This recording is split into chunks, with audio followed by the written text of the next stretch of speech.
Dans cette vidéo, je vous propose de découvrir les listes à puces et la mise en page et impression pour Word 365 pour le Mac. Et cette présentation est faite dans le cadre des ateliers bureautiques du SILAC pour la saison 2019-2020. Alors tout d'abord, voyons les listes numérotées et à puces.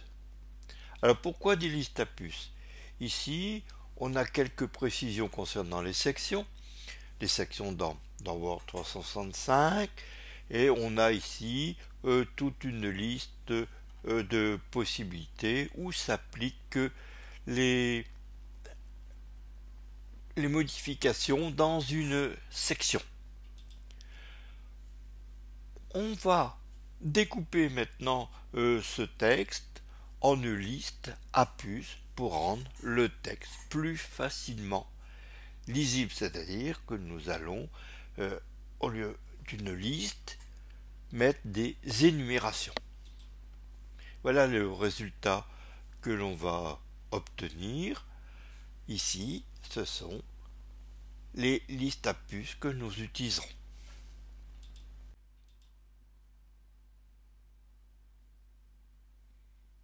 Procédons à un premier exercice sur les listes à puces. Alors pourquoi des listes à puces?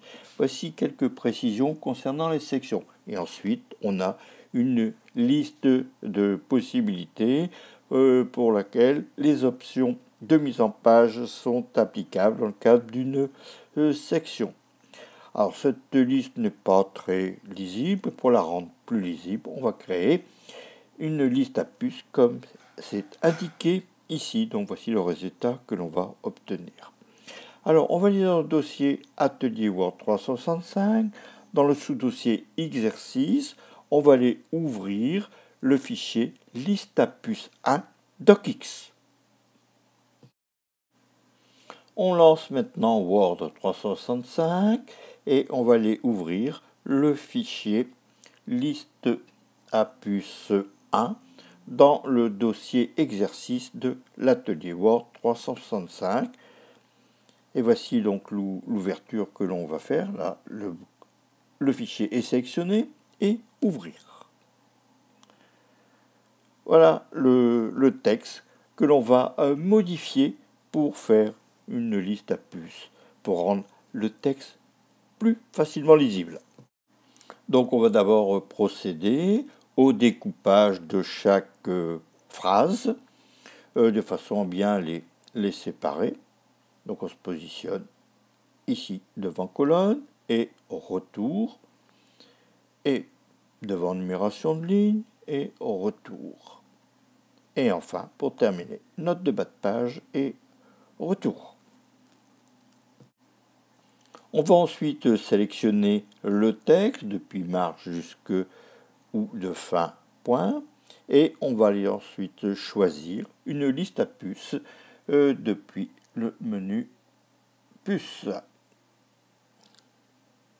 Voilà, mes puces ont été créées, mais bon, Word signale une erreur de chaque mot. En effet, le premier mot de chaque énumération doit commencer par une majuscule. Voilà, donc on a corrigé les majuscules. Bon, il reste encore le note qui n'est pas encore corrigé. Et ensuite, on va remplacer les virgules par des points-virgules. Et la dernière phrase se terminera par un point. Donc là, on va profiter pour corriger la faute d'orthographe dans page. Voilà, une dernière point-virgule, et puis là, une dernière correction de note pour mettre une majuscule.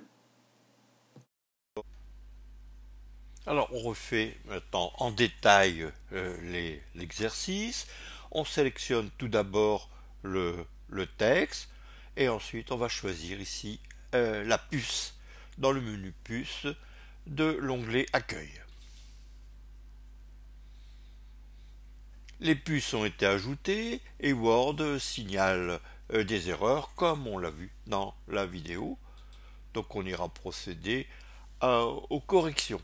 Donc chaque article doit commencer par une majuscule et se terminer par un point-virgule. bien que Word accepte la virgule en fin de phrase. Et sauf le dernier article qui se terminera par un point. Voilà le texte qui a été corrigé en respectant les règles de la typographie française. Alors maintenant on peut définir une nouvelle puce. On va aller dans le menu puce. Je clique ici sur définir une nouvelle puce. Ensuite je clique sur police.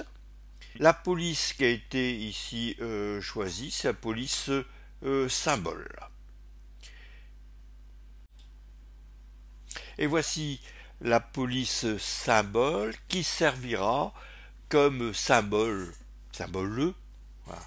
Et donc là par exemple ici, j'irai choisir la flèche et je clique sur OK.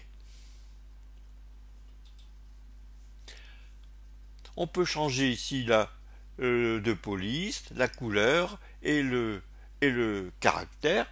Donc là ici c'était une police Verdana que je mets en orange et j'irai choisir ensuite, bon, bien que je ne l'ai pas détaillé ici, la police Wingdings 2 avec un astérisque.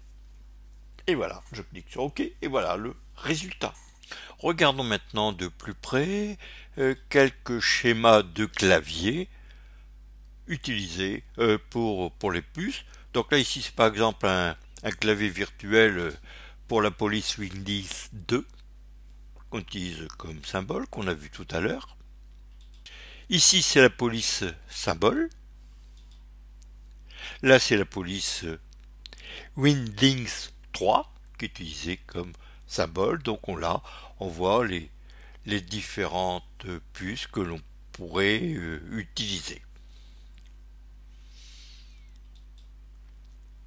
Alors maintenant, on va changer la puce par une image que l'on va créer ou qu'on ira rechercher.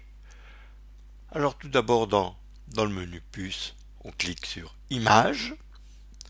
Ensuite, on va aller chercher ici une image. Là ici c'est greenball.gif et on fait Insérer. Et voici maintenant le résultat que l'on a obtenu. Maintenant, on peut aller créer ses propres puces. Donc là toujours, dans le menu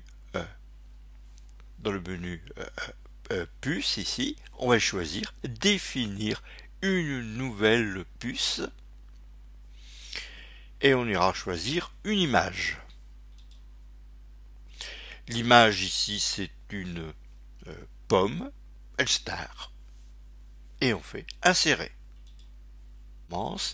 Et voici maintenant un petit exemple de différentes puces créées avec différentes images. Il s'agit bien sûr de pommes. Nous allons revoir tout le processus dans une petite vidéo.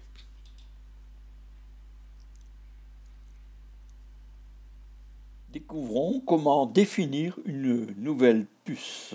On clique sur l'outil puce et ensuite on va choisir, par exemple ici, une police et on va mettre une couleur pour cette police. Et plus tard, on pourra choisir un symbole pour choisir comme puce. Alors ici, maintenant, on va prendre Winnings 2. Et OK. Donc, ma police Winnings 2 a été choisie. Donc là, maintenant, je vais aller choisir une puce comme symbole. Plus exactement, je vais choisir comme symbole ici l'astérisque. Et ensuite OK. Et voilà, ma puce a été changée en astérisque orange. Et une nouvelle puce est disponible dans ma liste de puces. Maintenant, nous allons créer une nouvelle puce depuis une image. Je sélectionne le texte de ma liste à puces qui avait été précédemment créé et je vais toujours dans le menu puce, définir une nouvelle puce Et ensuite, je vais choisir une image. L'image est sur le bureau. Et je vais prendre ici la première image qui est disponible, là, 1222. Et je fais insérer.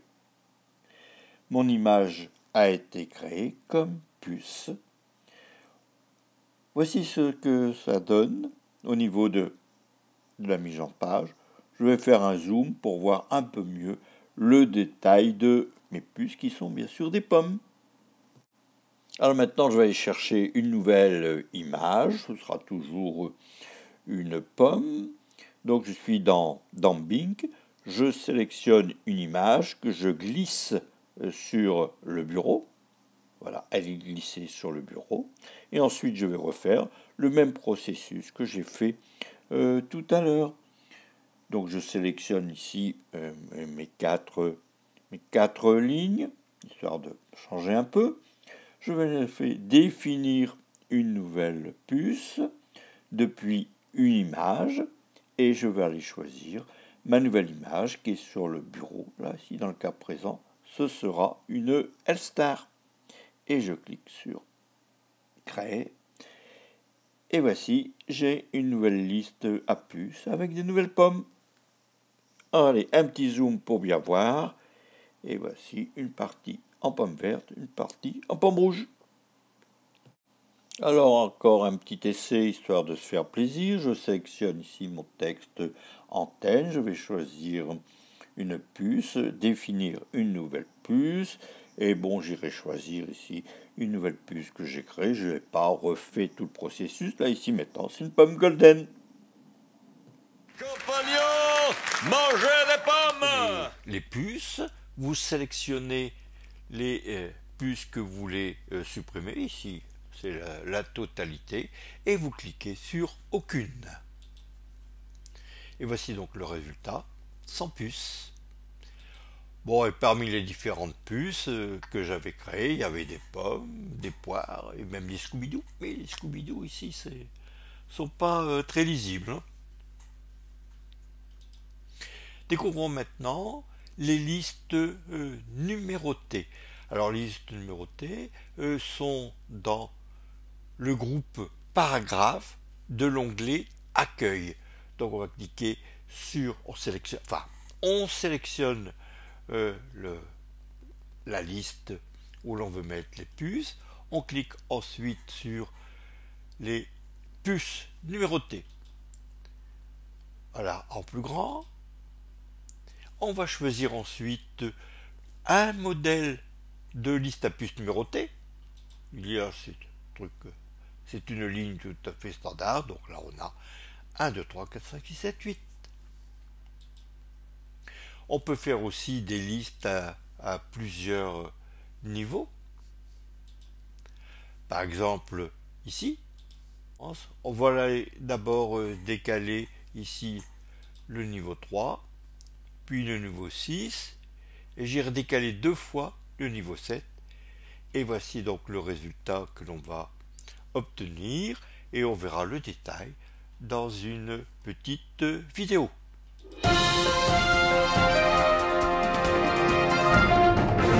Travaillons maintenant sur les listes à puces numérotées. Je vais reprendre la liste que j'ai déjà utilisée précédemment. Donc j'ai sélectionné et j'ai été choisir une liste à puces numérotées dans l'onglet Accueil. Et on peut voir que chaque liste porte un numéro, ici de 1 à 8. Maintenant, je vais faire une tabulation sur ma ligne 3 qui va être décalée vers la droite. Et la ligne 3 a été remplacée par petit a. Et on voit que les numéros de chaque article ont été changés. Là, je vais me positionner sur le 5, une tabulation. Et là, deux tabulations. Donc, on voit que 4 est maintenant 4A et 4A1. Alors maintenant, je vais utiliser une autre numérotation numérique, et toujours avec décalage. Je sélectionne l'ensemble de mon texte et je choisis une autre forme de puce numérotée. Maintenant, je vais utiliser des listes à plusieurs niveaux. Donc, je vais choisir un modèle et on voit maintenant que les listes sont 1, 2, 2.1, 3, 4.1, etc., etc.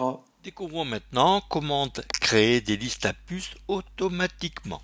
Alors tout d'abord, vous tapez sur astérisque, puis espacement ou tabulation, puis vous tapez votre texte, vous appuyez sur la touche retour pour ajouter les éléments voulus dans la liste, et Word insérera automatiquement la puce suivante. Et pour terminer la liste, appuyez 2 fois sur la touche retour. Maintenant, vous avez les listes numérotées en cours de frappe. Tapez 1, suivi d'un point, puis d'un espacement ou d'une tabulation.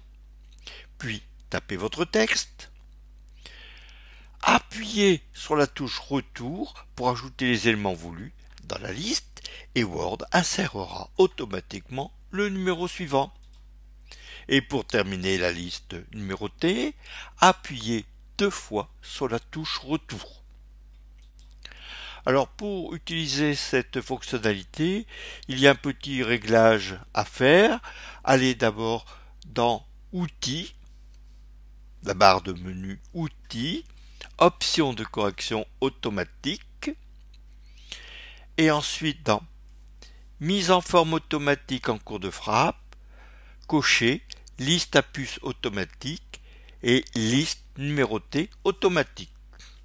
Bon, il est fort probable que cette option soit déjà activée, mais il vaut mieux la vérifier. Voyons maintenant la mise en page et l'impression. Alors, tout d'abord, pour la mise en page, vous allez dans le menu Fichier, Mise en page. Ensuite, vous allez aller vérifier dans les attributs de page si vous avez bien Microsoft Word. Et donc là, vous avez Microsoft Word. Éventuellement, ici, vous pouvez aller modifier les marges. Et sinon, bon, ça s'appliquera à tout le document ou sinon, selon l'autre option que vous choisirez dans ce menu déroulant. Et ensuite, cliquez sur OK. Vous pouvez faire les réglages de marge depuis l'onglet Mise en page. Donc, onglet Mise en page, et vous avez ici marge personnalisée. Et ensuite, dans les marges personnalisées, vous choisissez la hauteur, 1,5 cm, par exemple, ici, le bas, la marge gauche, la marge droite, éventuellement s'il y a une reliure, et éventuellement la position de la reliure s'il y a une reliure. Et ensuite, vous indiquerez si ça s'applique à cette section ou à partir de cet endroit-là ou pour tout document. Vous pouvez aussi ajouter une bordure. Vous cliquez sur Mise en page. Ensuite, bordure. Et là, vous allez choisir une bordure de page, soit selon un modèle. Et il est possible d'aller choisir une bordure qui va s'appliquer ici qu'en haut, là ici en bas, là, enfin plutôt à droite, en bas et à gauche. Et ça s'appliquera à tout le document ou à la section et autres. Et vous pourrez choisir aussi ici un style de bordure, une couleur, une largeur. Et éventuellement ici un motif. On va le faire. Donc alors depuis le menu mise en forme, bordure et trame, on va choisir une bordure. Donc là ici ce sera ombre. Et ça va s'appliquer à tout le document. Voilà la bordure qui a été choisie dans l'affichage rapide. Alors pour l'aperçu avant impression, avant d'utiliser vos coûteuses cartouches, Vous cliquez sur l'onglet Affichage et vous sélectionnez ici par exemple un affichage sur plusieurs pages et ça vous donne ici l'affichage sur 2 pages côte à côte. Vous pouvez aussi régler le zoom ici en bas et à ce moment-là vous avez une vue globale de votre document. Voilà. Alors vous pouvez aussi vérifier l'impression de votre document avec l'application Aperçu. Depuis Fichier, vous cliquez sur Imprimer et dans le menu ici, en bas, vous choisissez Ouvrir dans Aperçu. Et voilà, le document est affiché par Aperçu avec ici une petite vignette dans le panneau de gauche. Pour maintenant créer un document PDF, vous allez dans le menu Fichier, Imprimer. Dans le menu ici en bas à gauche, vous cliquez sur Enregistrer au format PDF. Vous allez ensuite choisir un dossier et un nom. Donc là, ce sera lille.pdf qui sera dans le dossier exercice du Mac. Et vous cliquez ensuite sur Enregistrer. Pour imprimer, alors attention, les menus d'impression peuvent varier d'une imprimante à une autre. Pour imprimer, vous avez le menu Fichier, Imprimer. Vous avez ici, si vous avez coché Afficher l'aperçu rapide, vous avez l'aperçu d'une page. Vous allez choisir ensuite si vous voulez imprimer toutes les pages, la page active, une page, une étendue de pages de 2 à 5, etc. par exemple, ou vous pouvez imprimer des morceaux de votre document en donnant d'abord le premier numéro de page, ensuite d'autres numéros de page, donc pour imprimer par plage. Éventuellement ici vous choisissez le nombre de copies. Après, suivant les imprimantes, vous avez aussi des réglages couleurs, noir et blanc brouillon. Et au niveau des copies et pages, vous irez choisir Word. Et vous pourrez choisir aussi la qualité du support. Là aussi, ça dépend aussi des imprimantes. Au niveau du contrôle de la pagination, il y a quelques règles après que vous respectez ou pas. Alors la veuve et l'orpheline, lors de la coupure d'un paragraphe entre 2 pages ou 2 colonnes, laissez au moins 2 lignes de chaque côté. Et un paragraphe de 3 lignes ne doit pas être coupé. Et une ligne en fin de page ou une colonne s'appelle une veuve. Et une ligne en haut de page ou de colonne, ça s'appelle une orpheline. N'hésitez pas à utiliser le zoom et insérer des sauts de colonne ou de page si nécessaire. Alors, je précise que les coupures de phrases en automatique se font dans un paragraphe. Donc, dès l'instant où vous avez fait une entrée avec le clavier ou return, ça vous fait un paragraphe différent, je le répète.